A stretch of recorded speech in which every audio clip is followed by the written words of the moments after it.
Hello everyone, this is Visual Novel Gamer here, and I'm back with katawa shoujo. Last time Hanago and Hisao did the deed, and that's where we ended off, right there.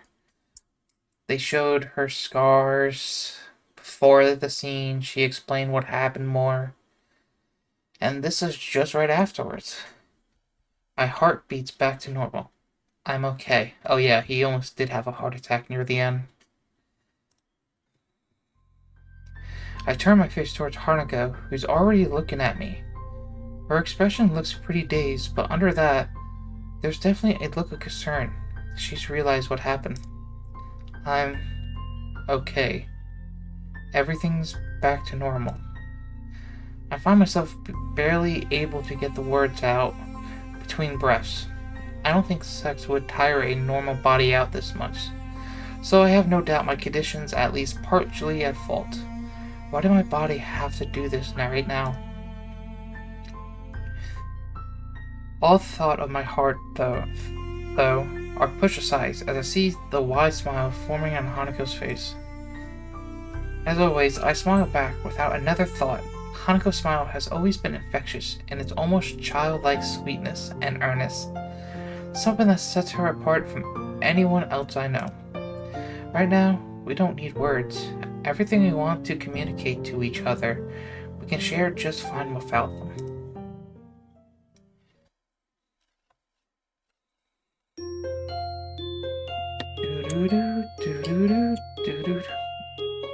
The thing is, neither one of them still confessed yet the true feelings. My eyes feel heavy as they slowly open. The light from outside makes me blink a bit to let them get adjusted. My body feels like lead and my head feels just as heavy. Waking up to an unfamiliar ceiling is an uncomfortable feeling. It reminds me of the first time I woke to the damped white tile ceiling of the hospital. It's only after spending a few seconds staring up at it that I realize where I am. This is Hanako's dormitory room. I feel as though my heart stopped again, as the events of last night rushed through my head. Blood rushed to my cheeks, and I shut my eyes once more. There's very little point to getting myself worked up this early, though, so I try to push such things out of my mind for now. I roll my head to the side to see if Hanako's where she was when I drifted off to sleep. All that's there now is an empty space on the bed and the room beyond. I shrug as sit up and rub my eyes before pinching the bridge with my nose and looking around the room. The only person here is me. I'm still bereft of my clothes, and after a quick scan of the floor for them, I notice that they're neatly folded in the corner of the room. Try as I might, I can't see Hanako anywhere. The foil package for the condom been removed too. Presumptuously put into the bin. With a great yawn, I get myself out of bed quickly look for some underwear. I grimace a little at the prospect of putting my boxers back on after yesterday's effort did a good job on them, but I don't have much choice. Taking advantage of the fact that I have some time without anyone around, I get myself dressed for the coming school day in short order, and then I'm alone. Without anything more to busy myself with, the mind begins to focus on the fact that I'm standing in another person's bedroom after we spent the night together. There's not a single sign of her around. My gut proves to be more helpful than my brain at working out this riddle. With a loud growl, it reminds me that she may well just be getting breakfast. I would have liked to wake up next to her, but maybe it's a good thing that I have a few moments alone. Hanako's room, as always, is quite bleak in appearance. There are precisely few decorations and practically no personal artifacts that aren't hidden away in cupboards and drawers. She's lived here for 3 years, but the room looks as if it's barely been occupied for a single day. I shouldn't overthink this. She might just be living this way as some do, having the ability to put such a low stock in physical possessions does have its advantages, but even so, it feels a little disconcerting given her past. She said she viewed herself as having had her life on hold while at the orphanage. She clearly lives as if she still does, but after what happened last night, it's pretty hard to imagine that she still thinks that way. The sound of the doorknob creaks through my thoughts, and I turn to face it. Sure enough, Hanako comes through and shuts the door behind her. She has what seems to be 2 microwave instant meals in her hands, so this is a little difficult. Good morning, Hanako. Morning. She gives a little bow before making her way to her desk, settling down both plates. I can now see them to be small, sappy dishes.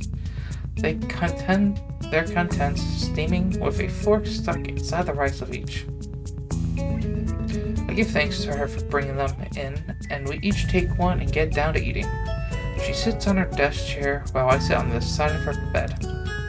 I don't like talking while eating, so the silence between us isn't annoying in and of itself. It's the fact that it only exists because we don't quite know what to say to each other. That's off-putting. Hanako glances towards me ever so often as she eats. I only notice her doing so because I'm doing just the same thing. We're eating together as if we're a couple. We even had sex last night. At first, for the both of us. Something feels wrong though. Because neither one of you said how you actually feel. That's why it feels wrong. Maybe that's why we can't say even a word to each other. As we finish our plates and leave them in the sink. Maybe that's why we left Hanako's room without holding hands or making small talk. Maybe that's why it feels as if we're further apart than we were ever been before.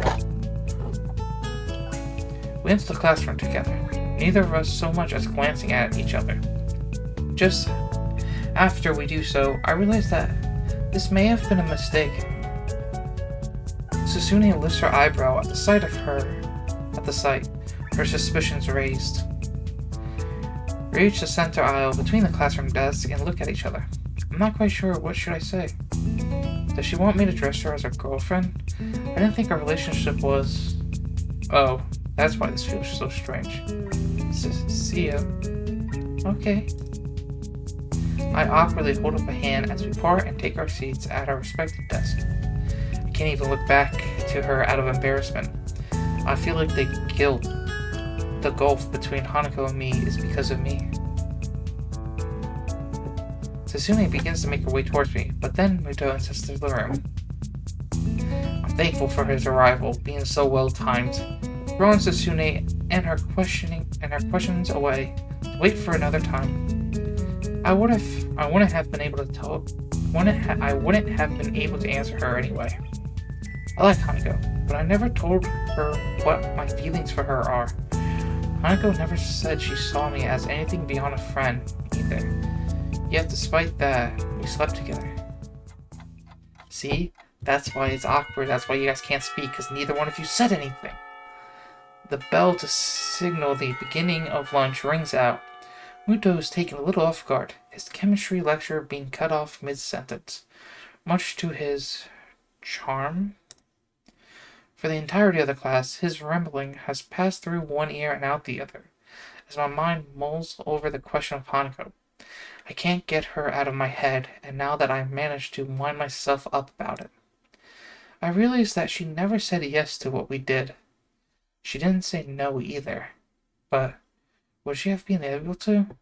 She's extremely submissive at the best of times, and no doubt it took her a gigaton effort to show me her scarring. I decided to try and at least make conversation with her. That would be better than the monosyllable communication that's been the most we managed between each other so far today. I walk to her desk intending to chat, but she awkwardly blushes and looks down even before I come up to her. I take a breath to speak, but find myself lost for words. What in the world should I say to her? Hearing approaching footsteps, I turn to see Susune and Misha already making their way towards us. no doubt with the intent to start asking troublesome things. A couple of other classmates are looking at us and gossiping between themselves as they throw sidelong glances. They must also have noticed Hanako and me coming in together earlier. I open my mouth to reassure Hanako, but she preempts me. I gotta go do something. She gets out of her chair and dashes for the door. A couple of the books and pens that were on her desk are sent flying to the floor in her rush. Not many people seem to care about this event. A few look around to see what all the fuss is about, but go back to what they were previously doing soon after.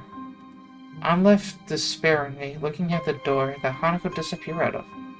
The idea of running after her passes through my mind, but I'm fairly sure that Hanako can run faster than I can. And besides, what would I say to her once I caught up anyway? That you love her? Duh. That I should have told you that to begin with. Eventually, I simply crouch down and begin picking up the items that have fallen to the ground from her desk. I feel low in every way, reduced to this as students pass by me on their way out of the room. I feel a tap on my shoulder. I look up to see Sasune and Misha looking at me curiously about the situation, written on their faces, mixed with slightly apologetic look at the idea that they were partially responsible for what just happened. That's that. Hey-chan, if we can help at all. I just shake my head. This isn't a matter for them. And Sasune's expression and the tone of Misha's voice, I think they knew the same thing. Sasune acknowledges my response and gives a solemn bow before making her way out of the room. Misha soon follows her out, obediently following her role as Sasune's shadow. I pick myself up, books and pens in hand, and place them inside Hanako's desk. With the classroom now empty, I end up just leaning against her desk and thinking to myself in silence. I feel like there's a complete emotional disconnect between Hanako and me. We haven't known each other for all that long, and despite wanting to start going out with her, I really don't know that much about how Hanako views things. I've been studying as hard as I can for exams, but I still don't feel like I have any real sense of direction behind it. I try to be a friend to Hanako, even if I couldn't tell her my feelings, and all we've done is drive each other apart. I couldn't even write a letter back to the one girl who ever loved me, Hanako. What should I do? What can I do? I simply don't know the answer to either of those questions. I do know that nobody else can help me with them. Just going back to the way things were would be enough to make me happy, but I know that it can never happen. Something changed between us last night. Maybe it changed beforehand, and it just came to head then. I know that there's a wall that Hanako has between me and her. I've been hitting that wall every time I try to interact with her on any level. But now I'm beginning to think that I may have my own wall between us just as much as she does. She had to practically drag my past out of me, and mine was much less traumatic than hers. I want to say it's because I haven't had long to adjust since my heart attack, but I know full well that it would just be an excuse. The one time I can recall what it really felt like, she was opening up to me of her own account. When we were playing billiards in the city, I was the one who stopped her from going farther. I want to know Hanako better. I want to save our friendship, if not begin a real relationship with her.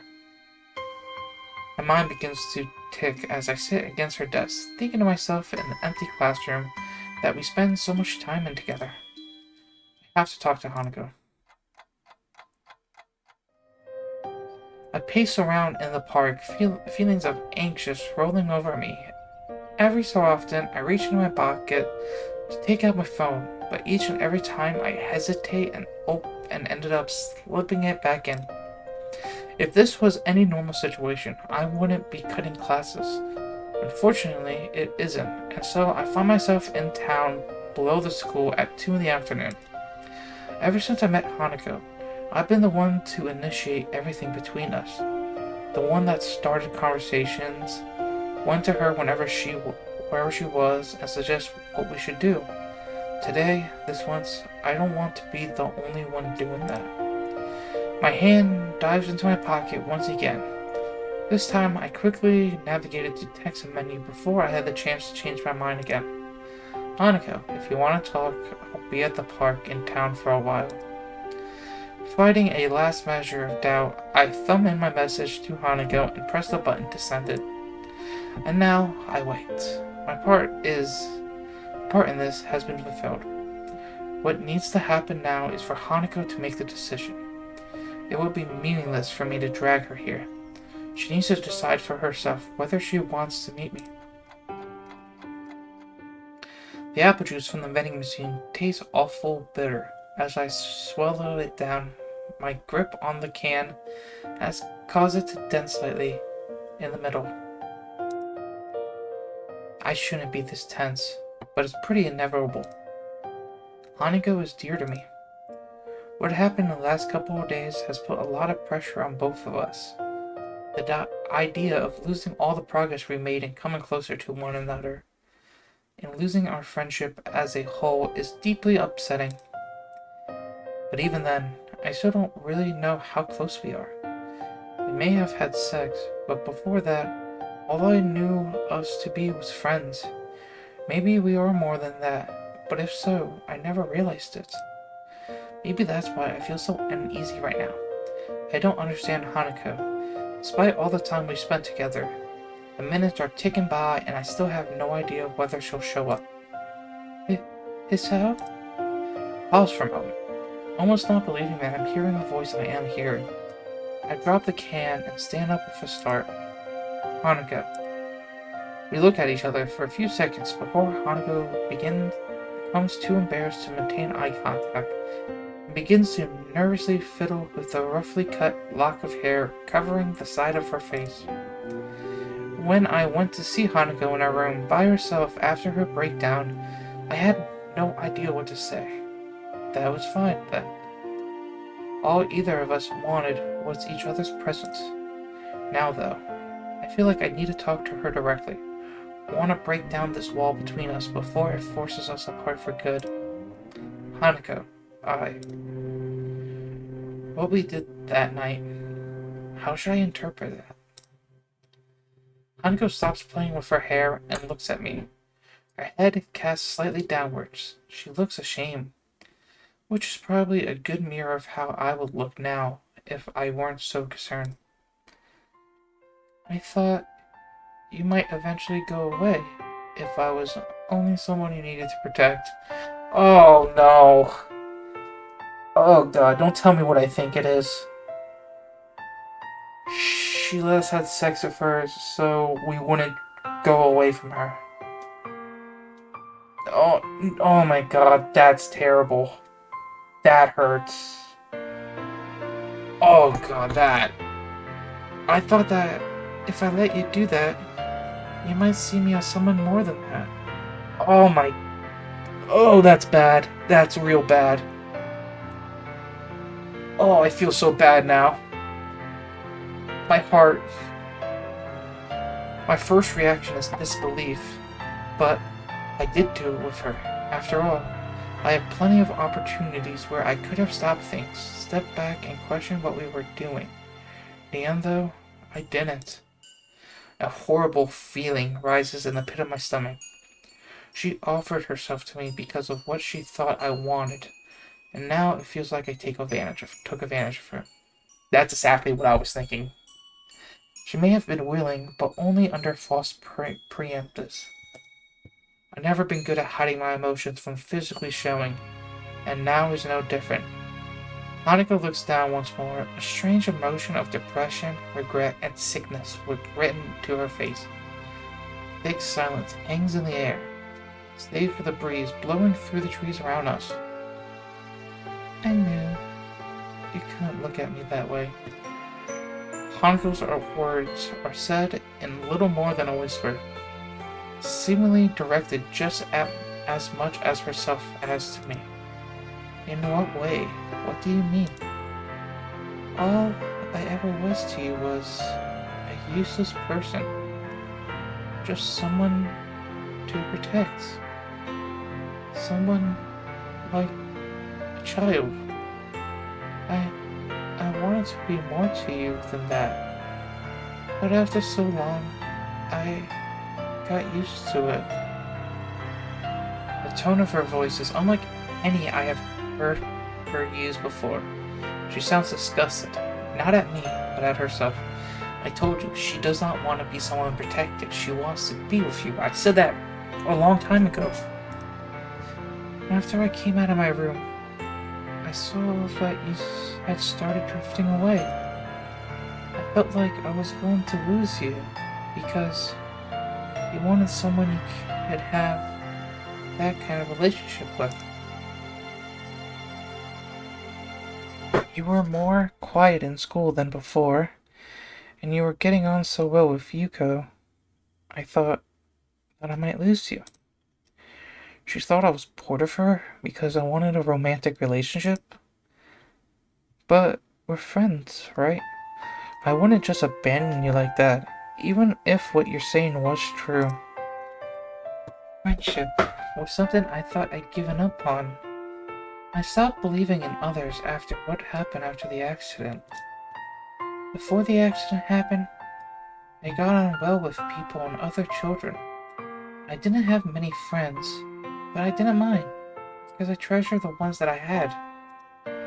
Afterwards, though, I was called names by the others, and teased a lot. It hurt, really deeply. The teachers tried to help, but they couldn't do much, and even many of them recalled just at the sight of me. Among those calling me names and teasing me were the ones that I thought were my closest friends. From then on, I believed that it didn't matter if anybody else acknowledged me. All my existence ever did was make people trouble. After all, it was easier if I just didn't exist. But after meeting Lily, and then you, I tried, but I couldn't make myself think that way again. All that time, she didn't trust me. She thought, just like everyone else in her life had, that she was worthless, someone to throw away once I got bored with being with her. That hurts. That's the one kind of person I never, ever wanted to be seen as, because I know better than most just how horrifying it feels to be thrown away by those who I thought liked me. She's cracking from the memories she's bringing up. I feel useless, completely unable to console her. In a strange way, though, I'm almost thankful that she's allowing me to know this. The wall between us is going away, even if it hurts so badly to bring it down. Hanako, if you have just told me, was I wrong? Of course She wasn't. Hanako wasn't wrong. It's difficult to force myself to admit this, but I know trying to deny it is pointless. To me and to Lily, she was someone we tried to protect. She had become to me what I became to my friends after my heart attack, a broken person. I liked her, possibly even loved her, but I never acted on that premise because I thought she was so fragile. I mean, I don't look at you that way now. I got worried about you after what happened to you in class, and I thought I should try to protect you. When you locked yourself in your room, though, I got afraid. I thought you were rejecting me, and it forced me to think a lot about different things. I wasn't rejecting you. She blurted out with almost a scared tone to her voice, taking me off guard. She quickly becomes embarrassed by her outburst, before clutching her fists and working through what she wants to say in her mind. I wouldn't ever do that, not to you. Even though I was scared, even though I tried to push you away, you still tried to get closer to me. I locked myself away because I was just a burden to you, to Lily, to everyone. Every birthday was the same. Everyone doing their best to pretend that I mattered. Everyone pretending everything was alright for that one day of the year. I didn't want to exist. They wouldn't let me. Even after meeting Lily, everything was the same. I was as useless as I'd always been, unable to do anything for her or for myself. I didn't want to be the same way to you. Lily and I were completely wrong. And what she said, everything we did for her, it would have only made her feel worse. Even what little I thought I had right about her was completely misjudged. After you locked yourself in your room, I decided to work out my past as well, and sort out my future. I didn't know how to deal with the things I lost by coming to Yamaku, so I was trying to sort them out myself. I thought it would help us become better friends if I did that. Silence hangs in the air. I try to keep looking at her, but I can't. I feel really low, and though I want to apologize, I don't know how I possibly could. You hear her take a deep breath and only look back to her after hearing her drop to the ground. Oh God. Oh, this is heartbreaking. The sound of her crying breaks my heart. I know I'm responsible for this, and I know that I can't do anything to help her. If Hanako feels ashamed, then I feel all the more so. Exactly what you're supposed to do. Exactly what you're supposed to do. I rushed to her as tears continued to roll down her cheeks. Uninhibited, wrapping my arms around her. I don't care how I must look anymore. I just want to be close to her right now. I'm sorry, Hisao. I've messed everything up. It's fine. Everything's fine. I'm the one that should be sorry. I was meddling around behind your back, and I never told you anything. I can feel my grip tightening on Hanako as my vision blurs. I can't be bothered trying to hold back. Now, I have to force my words out, as a lump begins to stick in my throat. To tell you the truth, Hanako, I was scared. For the first time since my heart attack, I was really scared. So? I lost so much when I came to Yamaku. I was depending on you more than I ever thought I did.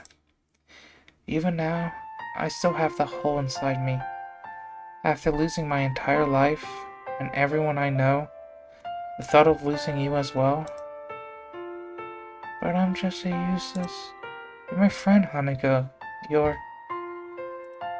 No, you're more than that. I love you, Hanako. I love you so much that the thought of losing you frightened me so much. Oh, this is bad. I'm really letting all of this out. I can't bring myself to look at her face right now.